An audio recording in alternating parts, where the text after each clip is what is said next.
जोबोद मोजां आबहावा आङो तामुलपुरनि गोबां जायगायाव गिदिंदों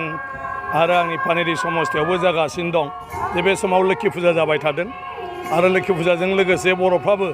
बिमा माइनावखौ फुजा खालामदों दा कालाकुसियावबो खुब गाजा गोमजायै खालामदों बे जों बयनिबो थाखाय जोबोद मोजां आरो रायजोफोरनि बे जिथु जोंनि बिमा माइनावखौ फुजा होनाय बे फुजा होनाय जिथु हारिमु बे हारिमुवा जोंखौ इसोरनि फारसे फोथायनाय लोगोसे जोंखौ मावै दाङै सोलिलांनायनि बेलायाव गोसो मोजोमनानै खामानि मावनायनि गोहो होनाय आरो बेवहाय जोंहा मोदाइजो आइ बिमा माइनावनि माने आशीर्बाद बेखौ बिनानै लानाय बेफोरनि फारसे मोनसे बयखौबो गोसोआव थुलुंगाखांहोनाय बेखौ लाबोयो दिनै बेयाव फैयोब्ला बे परिबेसा बयनिबो गोसोखौ इसोरनि फारसे फोथायनाय आरो इसोरखौ सिबिनाय आरो इसोरनिफ्राय जोङो आशीर्बाद लानानै गाव गावनि जिउखौ मोजाङै मोजां दैदेनलांनायनि थाखाय माने खामानि मावनो गोसो जानाय बे आबहावाखौ लाबोनानै होफैयो बे बेलायाव खालामगासिनो दङ दा जायगानि MLA बिथांमोनहा जिखिनि माबाखौ खालामगोन बे मथे माने जागोन गासिबो खेबसेयावनो जाया आरो आं सानो फारि फारि गासिबो बेबायदि जोंनि धोरोमारि जि गायसनथाय दं जोंनि सिबिसालि जि दं बेखौ आसाम दर्शननिफ्राय फान्ड मोननो हागोन आरो बिनि अनगाबो माखासे इन्डिजिनियास ट्राइबेल फेड एन्ड कालचारनिफ्रायबो दा स्किम लानो होदों आरो बेवहाय जुदि बियो गोलैयो बाथौ थानसालि हिसाबै बेवहायबो बेखौ सोनो हायो नोंथांमोननि चेनेलखौ साबायखर बावबाय दिनै तेतेलिगुरि कालाकुसि बारवारि लक्ष्मी माइनाव फुजाया ब्रैथि सान आरो बे ब्रैथि सानाव दिनै जोङो अजा माने नाम दोङो आरो बिनि अनगायैबो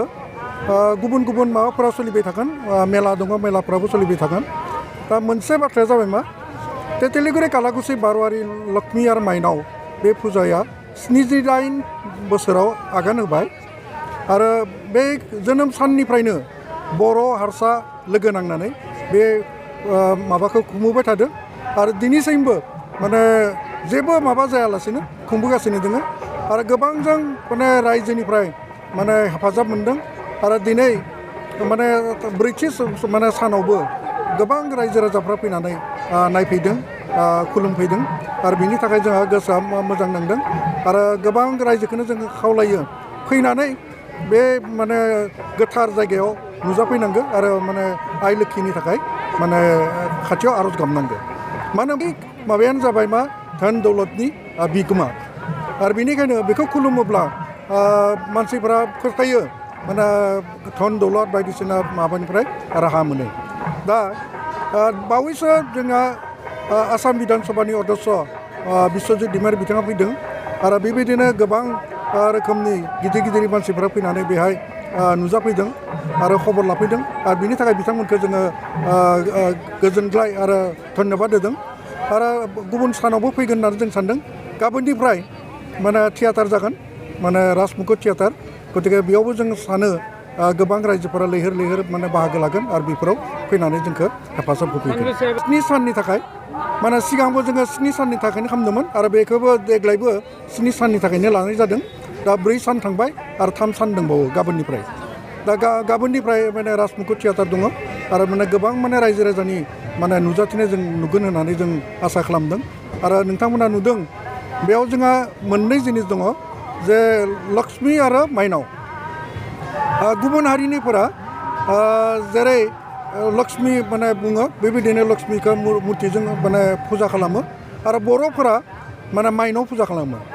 मानो होनबा जों बर'फोरनिया जे माने गाहायै बाथौआरि गतिके बाथौनि नियम खान्थिजों माने माइनावखौ फुजिनाय जायो आरो नोंथांमोना नुयो माइनावनि फुजिनायाव बाथौनिखौ माबायदि फुजियो बे नियम खान्थिजों बेखौ खालामनाय जादों आरो गोबां माने रायजो राजाफोरा हारसा बर' आरो गुबुन गुबुन माने धोरोमनि मानसिफोराबो फैनानै बे बाथौनि माबायाव आर'ज गाबफैनाय जों नुनो मोन्दों गतिके जों आसा खालामो आरो बेबायदि जोंनि बे नेरसोना अराय गोजोनै थागोन अराय माने बयनिबो माने नोजोराव माने गोथार हिसाबै थागोन बेखौ जों आसा खालामदों বারোয়ারি শ্রী লক্ষ্মী মাইনাও পূজায় যোৱা 10 কাতিৰ পৰা আমি আমাৰ লক্ষ্মী মাইনাও পূজা মহোৎসৱ আৰম্ভ কৰিছোঁ আৰু আজি আমাৰ চতুৰ্থ দিন আজি আমাৰ এই চতুৰ্থ দিনত আমাৰ নাগাৰা নাম আছে আৰু নাগাৰা নাম পৰিৱেশন কৰিব বৰহাৰাণী দাস আৰু চন্দনা দাসে আৰু অহাকালি আছে আমাৰ ৰাজমুকুট থিয়েটাৰ এনেকৈ পৰ্যায়ক্ৰমে আমাৰ খেৰাই আছে ঢুলীয়া আছে এতিয়া কথাটো হ'ল আমাৰ এই অঞ্চলৰ ৰাইজে আমি লক্ষী মাইনাও পূজা সমিতি আমাৰ এই চাৰিটা ৰাইজে আজি ৭৮ বছৰ ধৰি আমাৰ ভাষা সংস্কৃতি সকলোৱে মিলিজুলি আমি অনুষ্ঠানটো চলাই আছোঁ এটা ডাঙৰ কথাটো হ'ল যে আমি অনুষ্ঠানটো চলোৱাত আমাৰ লক্ষী মাইনাই কৃপা কৰিছে আজিৰ তাৰিখত কোনো বাধা বিঘিনি অহা নাই আমি শান্তিপূৰ্ণভাৱে আমাৰ এই অনুষ্ঠানবিলাক চলাই আহিছোঁ সহযোগ আমি যোৱা প্ৰথম দিনৰ পৰাই পাইছোঁ হাজাৰ হাজাৰ মানুহে আহি আমাক মানে সহযোগ কৰিছে প্ৰতিটো ক্ষেত্ৰতে আমাক দান বৰঙণি ইত্যাদি কৰি গোটেই ক্ষেত্ৰতে সহায় কৰি আহিছে আজি আকৌ আমাৰ অধ্যক্ষ ডাঙৰীয়াও আহি পালে আমাৰ সৌভাগ্য আজি প্ৰথম দিনতে আমাৰ BTCৰ চিফ প্ৰমোদ বড়ো আহিছিল তেখেতে আমাৰ সভামঞ্চ উদ্বোধন কৰিলে তাৰপিছত আমাৰ